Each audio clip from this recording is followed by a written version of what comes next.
Welcome to a Steeler Thoughts Chief Feelings film review.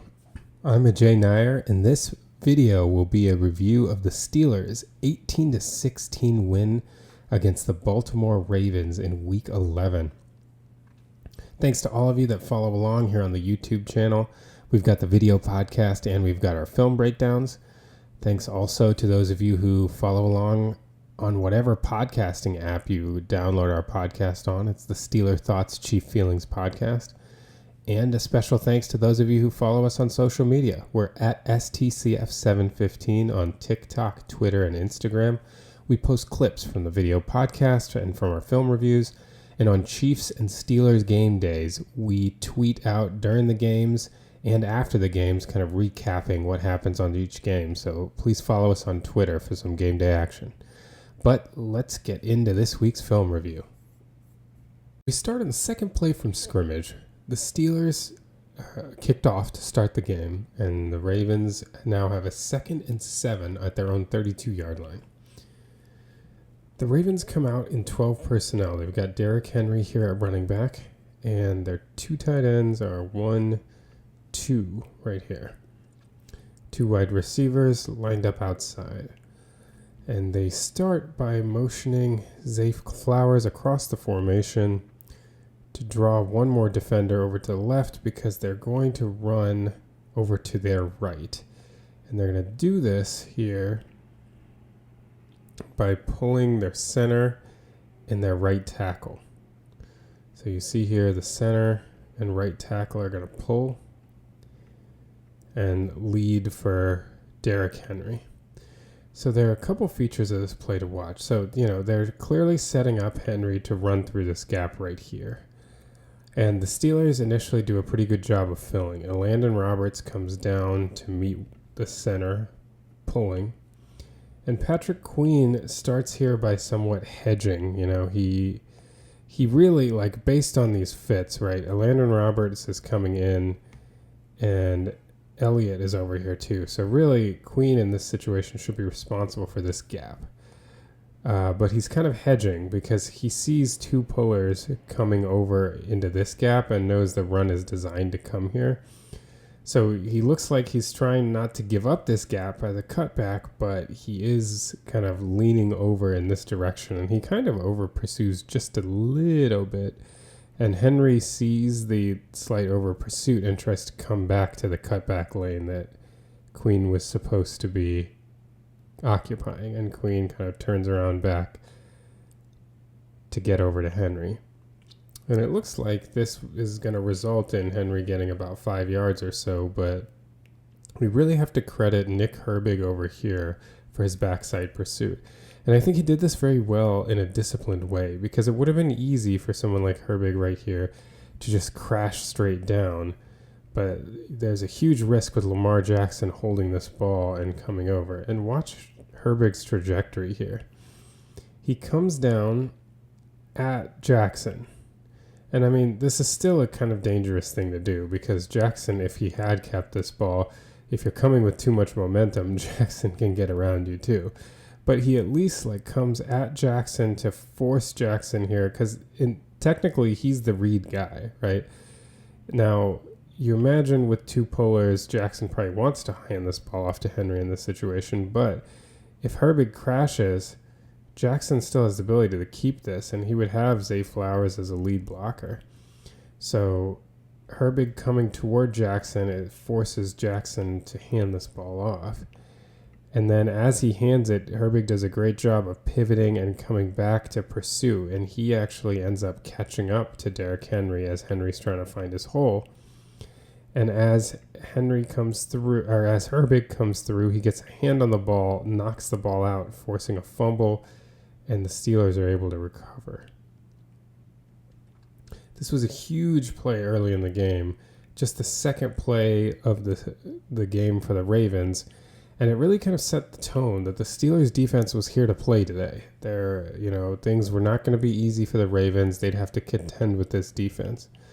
So now let's see it from this side. Again, watching the elements we discussed earlier. First, our pullers are the center here and the right tackle. So they're going to come out and try to create a hole right up here for Henry to run into. Landon Roberts is filling. Elliott is filling. You kind of would like to see Queen slow play this a little more. Like if he's positioned here, he's sitting in this gap in case Henry wants to come. And then as Henry flows, he can follow him over to the intended gap. So I do feel like Queen got a little excited here and was a little too far and ended up having to come back. But because Herbig played the zone read action so well, that's part of it. He played it really well. And then, once Jackson handed it, he pivoted and really pursued here. This is great effort from Nick Herbig to backtrack. And as he tackles Henry, he gets the ball. Ball's out. And Elliott and Fitzpatrick jump on it. It looks like Elliott got the ball. And the Steelers get an early turnover and a huge start to this game. And we jump ahead to 6:48 to go in the first quarter. The Steelers are up 3-0 at this point. They kicked a field goal on the drive after they forced that fumble. And the teams have exchanged punts since then, and now the Ravens have the ball. They're starting this drive on their own 25-yard line with a 1st and 10. And they start in 22 personnel. 2 running backs, 2 tight ends. It's a heavy formation looking like, a formation you generally run out of. There's only 1 wide receiver here. And the Steelers counter, they start with 5 defensive linemen. They have 2 linebackers, and they have 4 defensive backs, but 3 of them are safeties. They've got Elliott, Fitzpatrick, and then KZ on the field, and their 1 corner is Joey Porter Jr. The Ravens start by moving their line over, leaving the end unblocked on the left side, looking very much like a run. And look at the Steelers' response to this. They've got a fullback leading. They're moving everybody. They have a jumbo package. Look at Elliott come crashing down. Look at Fitzpatrick come crashing down. Look at Landon Roberts come crashing down. They are all 100% committed to stopping the run here. And then watch Isaiah Likely here, number 80. Watch his smooth little dip under. He's acting like he's trying to block TJ Watt, then kind of subtly dips under and pops wide open. Patrick Queen has eyes on the backfield, but seems to be somewhat cursorily aware of Isaiah Likely, but isn't turning and running to go get him. So Likely just pops wide open here. And the nice thing that the Ravens added to this run action, so you see they've got everybody blocking over, like we said. Well, you do have the unblocked end. So what they do is after they start the run action, they have the center peel back to block the end there to give Jackson enough time to get this throw off. It's a really well-designed play, and Likely ends up leaking wide open and getting down the field for 42 yards. A big field tilting play. So now look at it from this perspective and watch how everybody, they kind of straight up blocking like it's a, zone scheme run here with a fullback leading. There they go. And then they have the center peel back to make sure that this end is taken care of. And look at the commitment from the Steelers.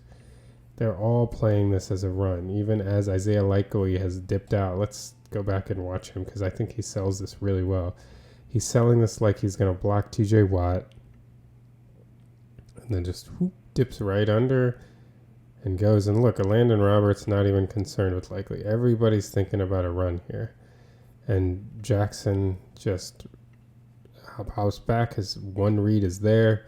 Down the field, they get a big play. A really nicely dressed up, nicely designed play for the Ravens that tilted the field. Got them down into Steelers territory. We jump ahead to 3:12 to go in the first quarter. The Steelers are still up 3-0. So after that Isaiah Likely catch we showed you, the Ravens missed a field goal, and the Steelers got the ball back. And they now face a 4th and 1 at about their own 46 or 47 yard line. So they come in lined up with a tackle eligible. So the eligible receiver that's like an extra tight end is Anderson right here. So it's basically like they are in 22 personnel. They've got 2 running backs. They got Washington over here. Anderson over here are their eligibles. if you'll notice at the start, they had Broderick Jones come over to the left side. So this is technically an unbalanced line because Jones is still not eligible. He is a tackle in this situation. So it's kind of interesting because this is a legal formation because Jones, the tackle on the end, is covered by an eligible receiver, Darnell Washington. McCormick is the lineman on the end over here. He's covered by an eligible receiver, Anderson, and the receiver on this side has to be off of the line of scrimmage. If he were to cover up the other receiver, if he was up at the line of scrimmage, this would be an illegal formation. So that's why he's set off back, because technically 74 is an eligible receiver. So what the Steelers are going to try to do here, they're going to try to run it with Harris to the left. And they're going to try to have Connor Hayward block Kyle Van Noy, which doesn't go beautifully, but still shouldn't have blown this play up. They then have Washington come up and block here. Broderick Jones is going to get Justin Matabuke. Here is, or I guess he's Nnamdi Matabuke. Broderick Jones will get Nnamdi Matabuke. And then they follow the blocking pattern here. Frazier coming all the way over here, and McCormick is going to pull. And the guy who he's supposed to get is Hamilton, who's going to be filling in here. So let's watch what happens. So here's McCormick pulling. And the first thing you'll notice is that the Ravens get a really good push here into Siumalu, and what that ends up doing is it pushes Siumalu right into McCormick's path and slows him down a little bit on the pull. So he's not able to quite get out there as quick as he'd like. Najee kind of has to slow down for him, but he gets out there. The real major problem, one thing that's kind of glaring on this play is that Kyle Van Noy just absolutely gets around the Connor Hayward attempted block. Well, Connor just whiffs entirely. But that really, if you notice, isn't what slows Najee Harris up here. Van Noy is not a part of the tackle yet. What ultimately prevents the Steelers from getting this first down is Broderick Jones just gets blown off by Nnamdi Matabuke. So we watch here. There goes Jones. Matabuke gets past him, and so McCormick, who is supposed to be blocking this guy, ends up having to help with Matabuke, who is completely past Broderick Jones. What that means is Hamilton, who is right here that McCormick was supposed to be blocking, comes and hits Harris right in the hole and is able to slow him up and grab a leg, and Matabuke comes and helps to make the tackle. So really, what caused this play to fail was this block right here not being executed. If Jones can block Matabuke, then McCormick, if he was not so slowed up by Siumalu getting pushed off, if McCormick's able to get to Hamilton, this ends up being a first down, right? But McCormick's never ever able to get there because McCormick runs into Matabuke, who has blown by Broderick Jones. So Hamilton gets a clean hit on Najee Harris, and Matabuke comes in to finish him off, and he's not able to get the first down. So even though there were losses by Siumalu and by Hayward, the one that they could have gotten through all of that if not for this big loss here by Broderick Jones, unfortunately. So let's see it here from the end zone view. So here's that shift we were talking about. Here comes Jones over here. If you remember, so your 5 linemen are 1, 2, 3, 4, 5. This is technically a tight end. This is technically a tight end. All right, so what are they going to do? They're going to pull McCormick. The idea is Jones blocks here, and then we're blocking down like this. Frazier comes over here. McCormick is pulling, and his ultimate goal is to get here because Hayward's going to get him, and Washington's going to get him. So McCormick wants to be able to come through and get to Hamilton and have Najee Harris just follow him. So Here comes the pull. He struggles a little bit because Siumalu gets beat, but that ends up being okay. McCormick still gets around. But if you look over here, this is the block that sinks everything.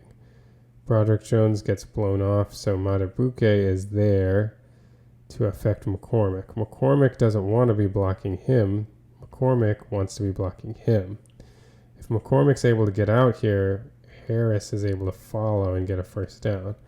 I mean, this doesn't help that Van Noy just completely gets past Hayward, but Harris ends up having no chance because McCormick is dealing with Matabuke, and Hamilton has just a free run at him and is able to stand him up, and there's no chance there. With everything that went wrong, if Broderick Jones had just been able to hold this block right here, this ends up probably being a first down. Ultimately, the Steelers don't convert, and they turn it over on downs to the Ravens. We jump ahead to 6:27 to go in the second quarter. The Steelers are up 6-0, and the Ravens are facing a 3rd and 11 at, let's call it, their 29-yard line. So they come out here, and they are in 11 personnel. They've got the 1 running back and the 1 tight end. And the Steelers appear to have matched this with, well, it looks like they're in the dime package. I think their only linebacker is Patrick Queen here. They've got 6 defensive backs on the field. So they're in their dime package. Definitely ready to defend the pass. The Steelers end up running a cover 2. So they're going to have KZ and Bishop drop back deep. They've got Porter and Jackson responsible for the flats or the cloud, depending on the route combination. They seem to be looking at both. And then you've got Minka, Patrick Queen, and is this Elliott? I can't see his number, hanging out here in the middle. So what the Ravens do with their route combination, they end up having a route come sit right here. They have Bateman run a corner, and they have Flowers come up and run a curl or a comeback, but it looks like Flowers ends up getting too much depth because if you notice, he and Bateman are kind of in the same area here.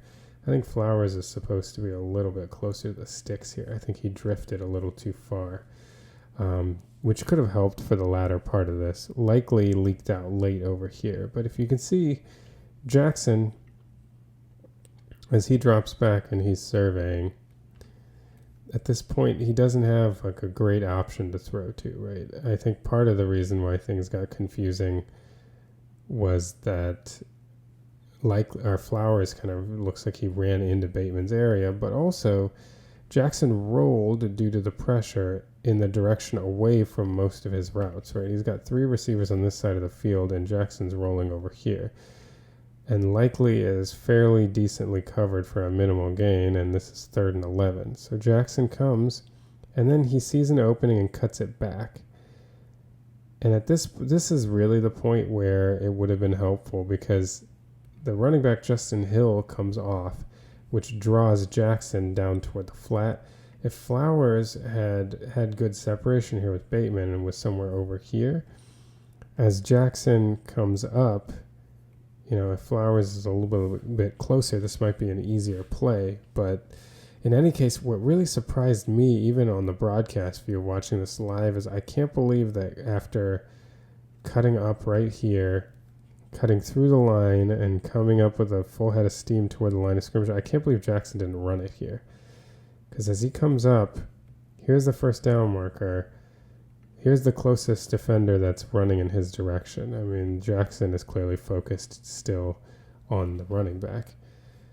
I mean, if I'm a defender, what I don't want is for Lamar to take off here. Because if Lamar takes off, he's so good in the open field. He's so fast. And especially with the defender committing to this angle, like, can't you see Lamar just coming up and then juking out to the right and look at all that open field? So I think that at times the Steelers kind of got in his head. I don't Not that, I mean, Flowers is open here. Like, this isn't a bad decision to throw it there, but this also isn't Jackson's forte. And it's not like, it's one thing when he's, running and he's getting the defense to converge really heavily so that he doesn't think he can get the first down. And then, throw it up. Like, that's the whole goal once you've got them to commit. But they haven't committed enough to prevent him from getting the first down. If he takes off here, gosh, I like his chances in the open field. The first guy never brings him down.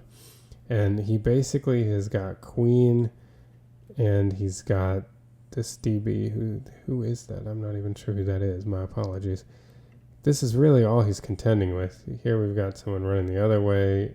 Jackson is focused over here. It's two on one in the open field. I would take Lamar's chances. So I think this was a little indicative of how the Steelers were making him feel that,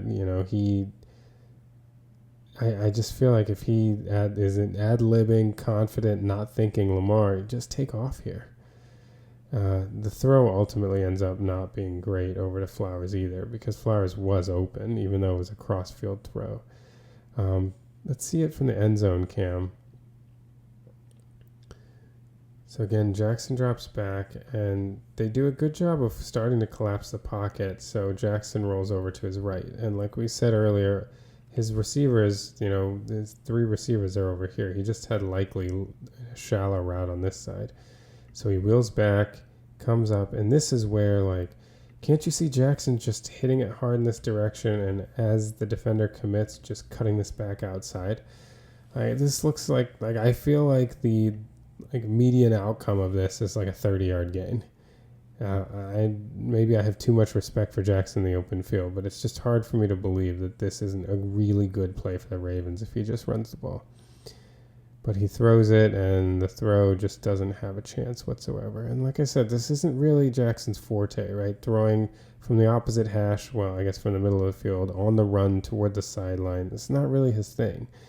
And when it is his thing is when, you don't want the linebacker to be running this way. If the linebacker is running this way, if he's running this way, then you start thinking about throwing it. Your window will be larger, and that's what you're doing. You're running to set up the throw. But nobody has committed to stop the run at this point. I really feel good about the opportunity he had here to get a first down with his legs, but we'll never know because he threw an incomplete pass and the Ravens had to punt. Jump ahead to 3:31 to go in the second quarter. The Steelers are still up 6-0, and the Ravens have the ball 1st and 10 at their own 47-yard line.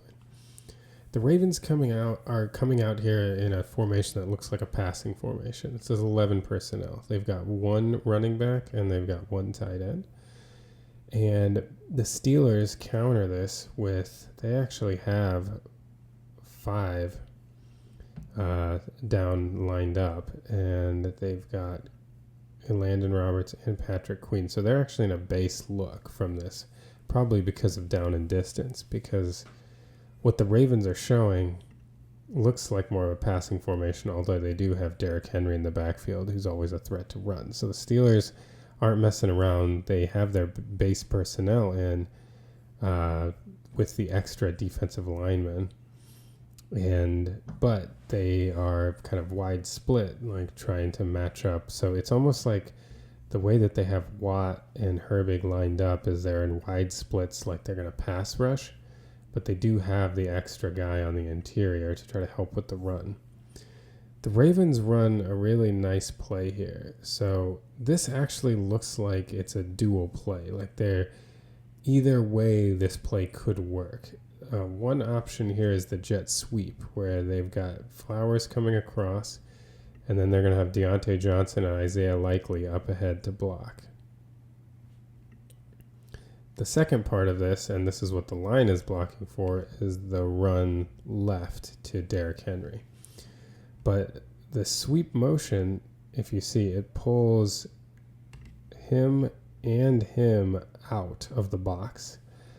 And TJ Watt being split so wide on a run action to the left makes him kind of inconsequential. So materially, the Steelers have 5 defenders really in the box ready to play the run. So this is a really favorable numbers game for the Ravens. So if the Steelers were a little more crowded up front, maybe in this situation, then Lamar hands it off to Zay Flowers. Because if you look down here, Likely and Johnson are ready to go. Like, I don't think this is a kind of a play that couldn't go either way. Like, if Flowers gets the ball, they're ready to go on that as well. But since they draw so many people over, and like we said, Watt is not capable of making this play because he's lined up so far wide in his split on this run to the left. The Steelers just don't have a ton of bodies to contend with the run. Add insult to injury, Herbig gets washed out immediately of this play. Ogunjobi, who was unblocked on the end as they block down, gets too much depth here and kind of runs himself out of this play. If Ogunjobi had kind of flowed along the line of scrimmage, he might have been able to help compress this in a position where he could have squeezed Henry here. But Ogunjobi gets so far deep. Henry's not the most nimble in the backfield. Like, that's usually the place to get him before he gets ahead of steam, but definitely more nimble than Larry Ogunjobi. So Ogunjobi and Herbig essentially become inconsequential. And so then you really just have 1, 2, 3 guys that are contending with this run play. Loudermilk gets washed too far and he gets moved too much, which allows a cutback lane. And they did a good job. The center, who was initially helping to double on Loudermilk, comes off and gets Landon Roberts. So this was a great combination by the Ravens of getting a good, favorable number situation, partly because of this jet motion, which attracted defenders from the box, partially because TJ Watt's lined up so far wide, he kind of became inconsequential from his alignment. And then Herbig and Ogunjobi end up kind of running themselves out of the play to a point where they're very easily neutralized by the tackles. So then once Loudermilk is kind of washed away to allow the cutback lane and the center takes care of Roberts, there is not much left as far as prevention of Derrick Henry. And honestly, the way he had his head of steam going, this is an amazing tackle from Minkah Fitzpatrick, because I feel like in many situations Henry is in this position, he scores. Fitzpatrick did a really good job tripping him up here and getting him down. So watch again, from their initial alignment, here are our box defenders. We've got a Landon Roberts. Now, Queen is going to run himself out of the play, and so is 20 because of the jet sweep action. So they are going to be gone as far as any ability to help defend the run. TJ Watt is lined up so far out here that a run over here, he's just not able to influence in that position. Herbig ends up getting too much depth and running himself out of the play, so Stanley can just block him down. Ogunjobi, when he's left unblocked initially because the tackle comes this way, he runs with too much depth so that the tackle can actually wheel around and just seal him off. So the people that ultimately are consequential in defending the run are just right here, and they are not enough to stop this run from happening. Here's the fake handoff. You can see Queen's reaction. You can see them flowing. You can see how far away TJ Watt is from anything happening. Here's Herbig already starting to get washed down and out of the play. And you can see Ogunjobi also has run himself out of the play. So here are your 3 that have any hope. And we'll look at Loudermilk just getting moved so far over that Henry has a nice, easy cutback lane here. And what a brilliant tackle by Fitzpatrick, because that could have been 6. Great job to get him down, but a big run for the Ravens. We now jump ahead to 38 seconds to go in the second quarter. The Ravens have a 1st and 10 at their own 9-yard line, and they're up 7-6 at this point. The Steelers gave up a touchdown after that Derrick Henry run, and so the Ravens end up taking the lead, going up 7-6. The Steelers have just punted at this point, and the Ravens really are trying to see if they can get any kind of chunk play that'll make it feasible for them to get down the field and attempt a field goal to hopefully go up 10-6. So The Ravens come out here at 11 personnel. They've got one running back, one tight end, and they spread it out in the shotgun. The Steelers counter with two linebackers, so they're nickel package here, and they've got 1, 2, 3, 4, 5 defensive backs. So the Ravens are going to run a neat little play here. They're going to try to run a tight end screen. So you really want to focus on these four. The Steelers defensively are just manned up, and they have one deep safety. That's Minka. But otherwise, they are manned up, and I believe it is Payton Wilson that's responsible for the running back. No, that's not true. It's Patrick Queen that's responsible for the running back. Payton Wilson, I think, is responsible for Isaiah Likely, the tight end. So this little play that the Ravens run, they're basically going to snap it and then try to allow pressure, but slow pressure. Isaiah Likely in particular is going to attempt to pretend to block Herbig and then try to leak out for a screen. And the three left linemen, the left tackle, left guard, and center, are going to try to get out in front of him to lead block for him in the screen. So at the snap here, you can see Likely is acting like he's blocking. Same over here. The goal is to try to get people behind and run themselves out of the play, but at the same time not give up such a quick pressure that you give up a sack. So here in 77, the same way, they're kind of allowing pressure but allowing slow pressure. And here the line is getting set up, and Likely makes himself available for a catch. Catches it here with a little bit of room to run. But down here, Patrick Queen does a good job of just completely getting around Justice Hill, so there's nobody in front of him, between him and Likely. And as he contacts Likely, he just rips the ball out as Likely's being taken down by Keanu Benton. I mean, this is like a superstar level play. I know I've used that phrase with TJ Watt, and he's the guy on the defense. You know, they have guys that used to make, Minka used to make superstar level plays. Cam Hayward, I mean, he makes exceptional plays, but really TJ Watt has been the guy for whom that phrase has been reserved, at least for whom I've reserved that phrase. But this from Patrick Queen is a superstar level play. Just making it happen on his own. He got Likely, popped the ball out, and then to add insult to injury, he's the one that ended up recovering it to get the Steelers the ball. We can see this from the end zone view. So again, the goal here is to allow the rush to come. It shouldn't come so quickly that Jackson gets sacked. And here, Likely lets Herbig through and then makes himself available. And then these three are going to come out and try to lead block for the screen. So here they go. They get the screen set up. Everything's looking good except that Patrick Queen comes down to make a play here. And as Likely slows for Queen, Keanu Benton catches up to Likely. And having Benton bring him down allows Queen to focus on the ball, and he rips it out. It pops up in the air, and then he goes and gets it and recovers it for the Steelers. This ended up being a huge play because it got the Steelers 3 points. They ended up kicking a field goal right here to go up 9-7 into the half. And as you know, they ultimately won the game by 2. So those 3 points proved crucial going forward. Now we've jumped ahead a bit. It's 2:44 to go in the third quarter. The Steelers are up 12-10, and they are currently contending with a 2nd and 15 on the Ravens' 49-yard line. The Steelers here are lined up in 11 personnel. They've got Najee Harris, their running back, and the one tight end is Pat Freiermuth. We've got 3 wide receivers here.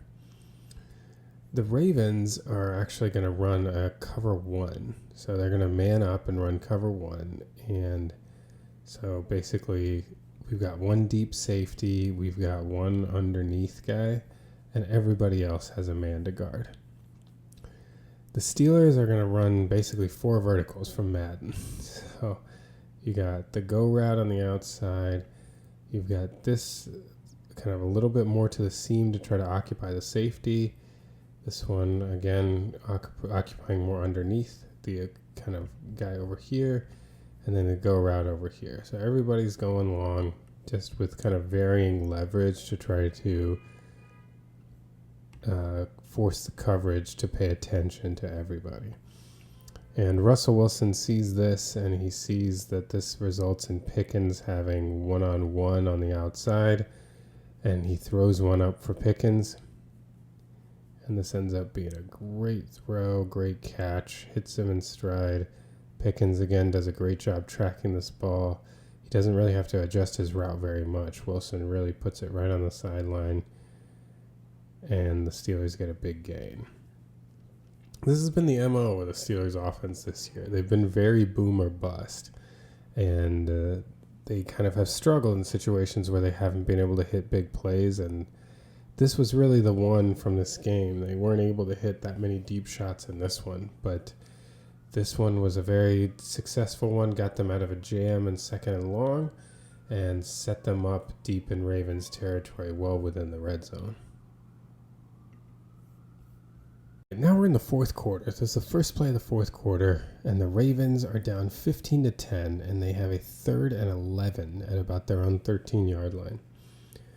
They come out to try to pick this up in 11 personnel, 1 running back and 1 tight end. And the Steelers come out, let's see what they've got over here. It looks like they just have the 1 linebacker. Is that true? Let's see everybody's number as they move around. Yeah, it looks like Patrick Queen is their only linebacker. So this is a dime package. There's Queen, and then they've got 1, 2, 3, 4, 5, 6 defensive backs. What the Steelers end up doing, they actually drop Joey Porter, and they've got Kizzy down here. And these end up being your 2 deep halves, and they run a cover 2. Underneath defenders all just end up sitting at the sticks, waiting to see about a first down. The Ravens will run the following pass concept. They've got corner pattern here for Flowers, corner pattern here for Bateman, and then Aguilar is going to run an over route here. They're going to have a late release from Andrews, who's going to help block, and a late release from Justice Hill, who's helping blocking too. So the first thing that happens is Keanu Benton gets good initial pressure here. And even though the line ends up kind of picking it up, there can be some dispute about how legally they picked it up, but it looks okay to me. We'll see when we get the end zone cam about what it looks like. Was Benton actually held? But what ends up happening is Lamar feels Benton's pressure, and though he probably could have hung in there because the line picked it up, he ends up bailing to his right. What bailing to his right does is it makes this dump off inaccessible to him. I mean, Andrews still would have had a ways to go. This is the 12-yard line, and he needs to get to the 24 in order to get a first down. So maybe Jackson's not ready to make that throw right now anyway. He doesn't want a dump off that, you know, you'll have the Steelers converge at that point, and he might not be close to getting a first down. So Jackson kind of bails over to his right, and he really doesn't have anything, right? Zay Flowers is covered pretty well, but on his corner, he doesn't have enough depth to threaten that underneath corner who's right there with him. Aguilar is being covered pretty well over here. You've got someone who could drive down on the pass if that's thrown. And he's running the opposite direction from Bateman's corner, and from that distance, this is well covered. I mean, this gap would be closed immediately. So he doesn't really have anything unless he wants to go to his dump-offs. So what it looks like here is Jackson now threatens to run. And I think what 20 did a very good job here of coming up and dissuading Jackson from running. And Jackson stopped with the thought of maybe getting a pass off, but that little time stopping, and while he stopped, Minka did a great job of kind of closing down on Aguilar, which is what happens in zones in the NFL. You know, like guys are going to start looking more open when no one could throw the ball over there. Once, you know, you start looking in a direction, those zones start closing really fast. And so Jackson, his stop to try to throw ends up allowing 91 the chance to kind of get leverage on him again. And so his time is real ticking at this point to be able to get a pass off, and he's not able to get anything off, and ultimately this ends up just being a sack because he runs out of bounds before he gets the ball off.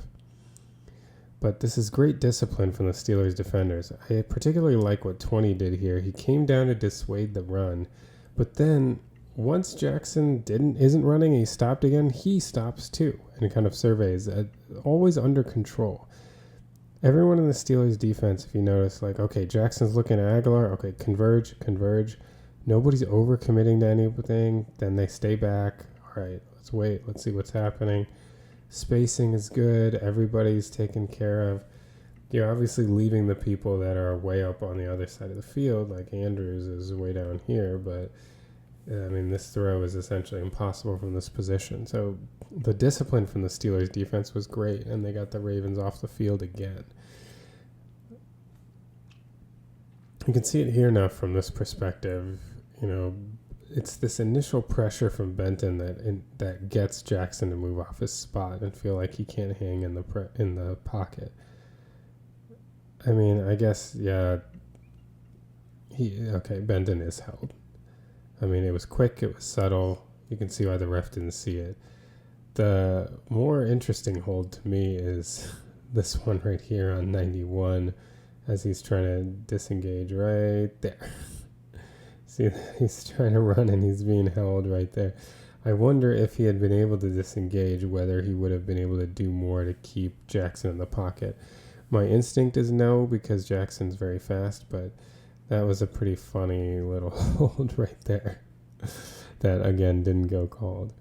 But then as Jackson comes, look at the discipline. Just flowing with Jackson, staying to your man, sticking to your man.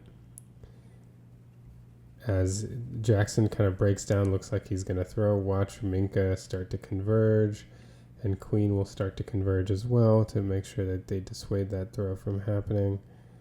There. 20, once he has dissuaded Jackson from running, he also breaks down and pauses. Just great discipline, not giving up any opening, and Jackson has nowhere to go. The Ravens end up having to punt. We jump ahead to 9:33 to go in the fourth quarter.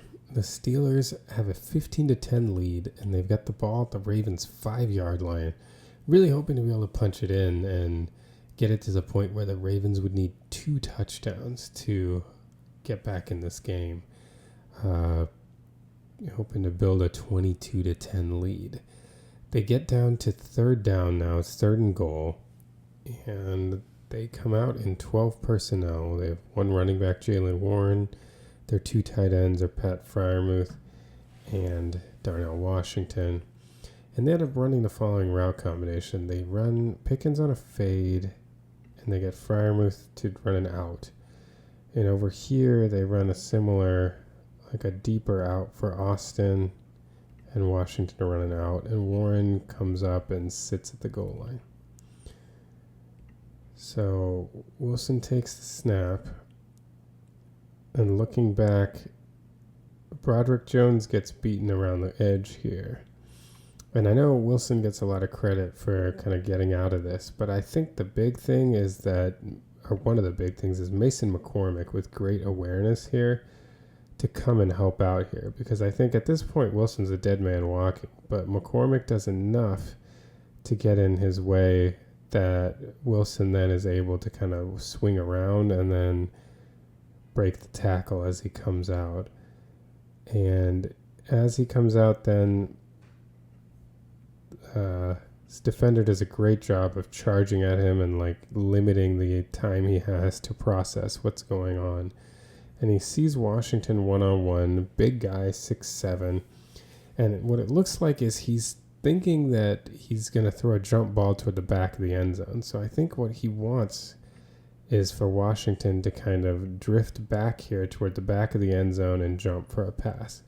So Wilson lofts it back toward the back of the end zone. Washington, honestly, so when I had seen this initially, the point I was making was I just didn't think that Washington was accustomed to this kind of ad-libbing. Like, I didn't think that he was the right guy to throw to the back of the end zone, where it's kind of like a, you need to kind of know what I'm thinking play. And I thought that Washington didn't really make much of an attempt at the ball at all because he thought maybe Wilson was throwing it away or something. I still, the first part I still maintain. I think that Washington is not yet quite experienced enough with ad-libbing to realize that that's what Wilson wanted him to do here. Wilson wanted him to drift to the back of the end zone and win a jump ball against a much shorter Humphrey. But if you look, Washington is kind of, he's taking some steps. He's almost trying to gauge where this ball is going. So it's not that he was completely clueless. I think he didn't realize what Wilson was doing, and I think he somewhat struggled to track this ball, partially because he probably didn't have the idea of what Wilson was trying to do. But it's not like he did nothing. He did kind of step back a couple times, but, he's not a ball tracker. Not that this is the most difficult ball to track, but I bet it's harder when you're kind of like, why is that ball going so far over my head? Humphrey knew what was going on, though, unfortunately, and so Humphrey took a couple steps back and had a pretty easy interception there.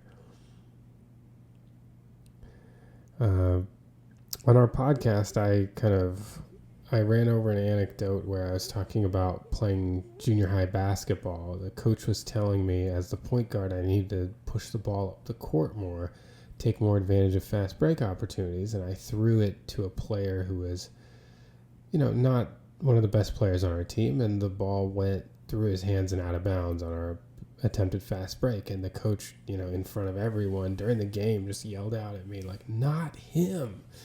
And that's what I think about this play, as I mentioned on the podcast, that, this was a good idea from Wilson. He's got a one-on-one big guy against a small guy, but this just isn't what Washington does. He's primarily a blocking tight end, or he runs like defined routes on play action. He's not somebody that has a ton of experience ad-libbing with a quarterback. So I just think he didn't realize what Wilson was trying to do, and he's not someone who's the best in the moment ball tracker to kind of understand what's going on. And Humphrey is a very experienced corner and did understand what was going on and got the interception. We can see it again here from the end zone view. Wilson first. Give a lot of credit here to McCormick for getting in the way here, allowing Wilson an opportunity to escape, which he took.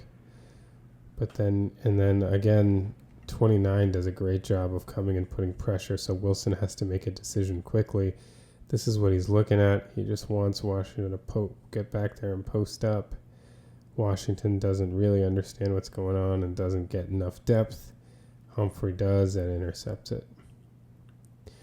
And just for good measure, I'm going to add in here Arthur Smith's reaction to the interception, because to me it's the gift that keeps giving. I just love the reaction, so I'll paste it here right after this clip.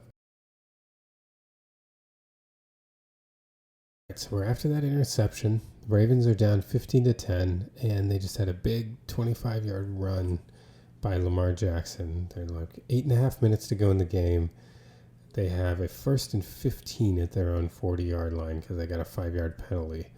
And they come out here in 21 personnel. So they've got 2 running backs. One here is Justice Hill. One here is Patrick Ricard. And the one tight end is Mark Andrews. So that gets you 21. And they're going to come and bring the running back, and run the following route combination. So they're going to get Andrews running an over. Flowers gets a deeper over. Bateman is going to come in, run a whip route, and come out. And Justice Hill is going to come up and run a wheel route down the sideline. The Steelers are in man, so Bateman's route kind of sets a natural pick. The idea is to kind of help pick off Hill's guy as he comes around and hit him on the wheel. The Steelers are in man, like I said, with the single high safety, Minkah Fitzpatrick. So here's the routes develop, and you can see with Wilson being the one manned on Hill, you can see how Bateman's route here, he's coming up and trying to act as a natural pick, and he does a really good job, right? He comes up right into Wilson, doesn't like directly run into him, doesn't make contact with him. He just kind of forces Wilson to run around him just a little bit. And that's really, a good benefit to a pick. He also gets open on his whip route. So if Jackson had wanted to give it to him, he could have. But Jackson likes Hill having a step on Wilson. Usually you like a running back on a linebacker running a wheel route, but Payton Wilson's a very athletic linebacker, and he closes the gap enough to be able to get involved in the catch. And as Hill is trying to bring it in, he grabs it, and before Hill is able to fully possess it, Wilson's is actually able to take the ball away from him and get an interception on the play.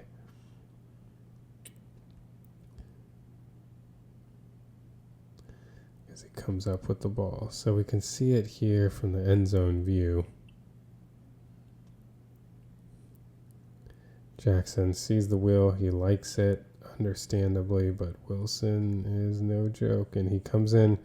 Look, his arm actually gets under the ball even immediately as he comes in. So he's already there to try to disrupt it. And as Hill's coming down, Wilson really is the one that comes up with possession of this ball. And he really bails out the other Wilson, bailed out Russell Wilson for his interception. The Steelers get the ball back up 15-10 with just over 8 minutes to go in the game. We're now at 1 minute and 6 seconds to go in the game. And you knew this game was going to get interesting because it's Steelers-Ravens, so of course, had to come down to the wire. The Steelers at this point are up 18-10, having kicked another field goal after the Payton Wilson interception. So the Ravens need a touchdown and 2 to tie this game and keep it going. The Ravens come out here in 11 personnel. This is 12 personnel. They've got the 1 running back and the 2 tight ends, making it 12 personnel. The Steelers have 2 linebackers on the field, so they're here in their nickel. So they got 1, 2, 3, 4, 5 defensive backs.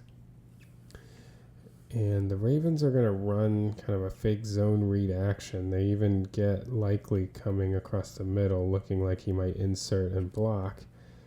And they fake the handoff and then drop back to pass. But look at what happens with the Steelers linebackers coming up. I think Queen is responsible for Justice Hill, so that's why he's coming up. But Payton Wilson kind of came up and committed as well. The Steelers are playing cover 1 man, so they got man behind it. Their route combination is they have both Flowers and Andrews running in, and Bateman is just going deep. So the Ravens get the Steelers to kind of commit and come forward. They're one-on-one everywhere. And Flowers here is able to win his route at the stem, make a catch, and score a touchdown. Dante Jackson believes that at the kind of break point of his route, Zay Flowers extended his arm and pushed off. And it's certainly possible. We just cannot tell from this view.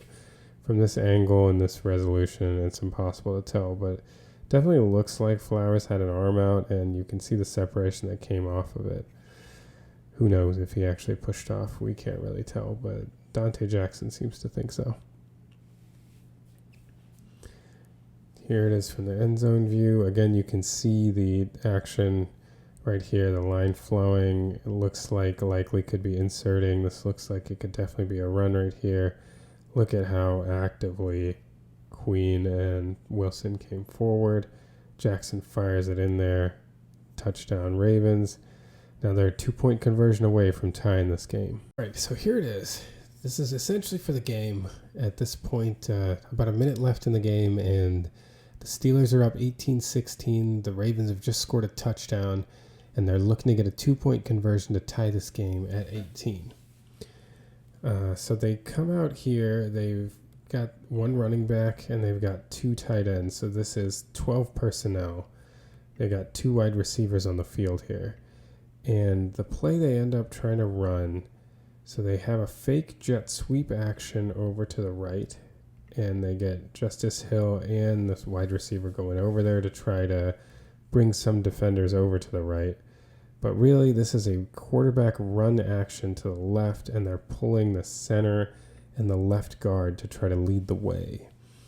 This doesn't appear to have like a pass option on it, although one could argue that it probably should have, especially with Mark Andrews having nothing to do on this play.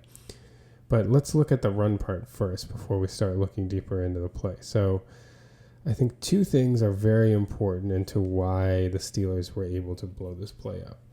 First being the initial rush by Nick Herbig on the edge, trying to set the edge. So Nelson Aguilar is trying to take care of him here, but what Herbig does is he comes in so forcefully that he hits one of the pullers, and the other puller, the center behind him, runs into him. So these two, their goal is to try to get out ahead of Lamar and lead him here. But Herbig crashing in disrupts this play already. Then, the center gets off and the guard is trying to come too. And ideally, like, one of them is supposed to come and get Porter, right? Joey Porter Jr. is unblocked here because his man, Nelson Aguilar, is trying to take care of Herbig. So one of these pullers, ideally the lead puller, is supposed to be the one that gets Porter. But since they got hung up because Herbig did such a great job getting in there, now Porter's unblocked. So the lead blockers are trying to get out to him, but Loudermilk, with some really strong pursuit, then ends up occupying them again. Like, he manages to get in the way, and they're trying to keep him off of Jackson. So ultimately, the efforts of Herbig and of Loudermilk end up giving Joey Porter nobody blocking him and give him a free run to Lamar Jackson. Mark Jackson. Give him the free run to Lamar Jackson, and he ends up making this play. So I think the unsung heroes really are Nick Herbig right here first, and then Loudermilk. The two of them just completely disrupted the pulling action that was supposed to lead Lamar into the end zone. And Joey Porter Jr. did a great job taking advantage of the fact that his teammates kept him clean and preventing Lamar Jackson from doing anything to get into the end zone, effectively ending this game. Now, the part of it that's a little odd to me is why, with Andrews not having anything to do and then likely with the ability to like block and then release, why was there no pass option to this? Why wouldn't you have... you can particularly tell because neither of them has anything to do right now, and neither, like, even if there was no pass option, I don't understand why these guys aren't, somebody isn't like trying to come back here, right? He's not making it right now. Somebody's got, this is for the game. Like, it's interesting, and maybe, at this point you don't really have time to react, but if you're Mark Andrews right here, why are you not like trying to get open somewhere? You have no work to do right now. And from the play design perspective, I don't know why this wasn't part of the play. Like, give him a pass option, That just makes this all the more dangerous. You have two tight ends that are good pass catchers in the red zone, but neither of them seems to have any understanding that, or any thought that this play would require them to be available. So it must be just a pure run play. But even in that circumstance, like, they're eligible receivers, and it doesn't look like anybody has illegally gone downfield. Stanley's here at 1 yard. They snapped it at 2 yards. So he seems legal. I don't remember seeing anyone illegally block downfield. Like, no one's blocking over here. Likely is not contacting anyone beyond the 1 yard mark. So I don't know that anything about this being a pass would make this an illegal play. Nobody's downfield illegally. Nobody blocked illegally. So then theoretically you could catch a pass, and they're eligible receivers. Let's make sure from the formation that they're eligible. Like, yeah, he's covering the tackle. He's covering the tackle. They're both end people on the line. They're eligible receivers. So I don't understand this part of it. Why that wasn't designed as like a backup plan in this play, because these two are clearly interested in Lamar's run, right? Like, they're not trying to guard anybody. I don't know why that wasn't put in as part of the play, and even if it wasn't, you would think someone, especially with Mark Andrews, veteran savvy, would be like, hey, I got nothing to do. Like, let's go. Let me get to the back of the end zone, and just in case Lamar has to throw up a prayer, I'll be available. But nobody was available to him. And so he ended up kind of having to just throw it randomly. He had nowhere to go with it. All right, let's see this from the end zone view again. Again, as a reminder, we've got the jet sweep action coming this way to try to draw defense. And then we're going to get pull, pull. So watch first Nick Herbig, right? He crashes in, hits the first puller, the second puller, the center hits the first puller, and that already prevents them from getting out. You know, one of these guys has got to be blocking Joey Porter, who has nobody right now. All right, the pullers have disengaged. Now look at Loudermilk. Split this and try to hustle toward Lamar Jackson, necessitating people to occupy and account for him.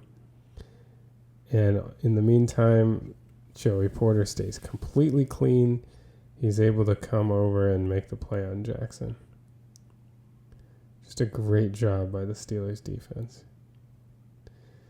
And over here too, you can see, like, you would think it would be so easy from this point for Mark Andrews to just sneak behind, at least make himself available, that if there was any hope, it might not have changed the outcome of this play. Like, Joey Porter Jr. closed really quickly, but it's just hard for me to understand why that wasn't part of the play. When you have two good tight ends, they're over on that side of the field the way the play is designed anyway. And then even though it wasn't part of the play, like, Mark Andrews has been in this league a long time. Like, make yourself available. What else are you doing on this play? Anyway, the Steelers ended up winning. They ran out the clock, and they took home an 18-16 victory. Thank you all so much for following along, those of you that have watched this whole video and those of you that just watched bits and pieces. Thanks so much. As a reminder, we're on social media at STCF715, TikTok, Twitter, and Instagram. Particularly, we're active on Twitter on Steelers and Chiefs game days, during the games and after the games, talking about what's been going on. Again, thanks for the engagement. Thanks for the support. Until next time.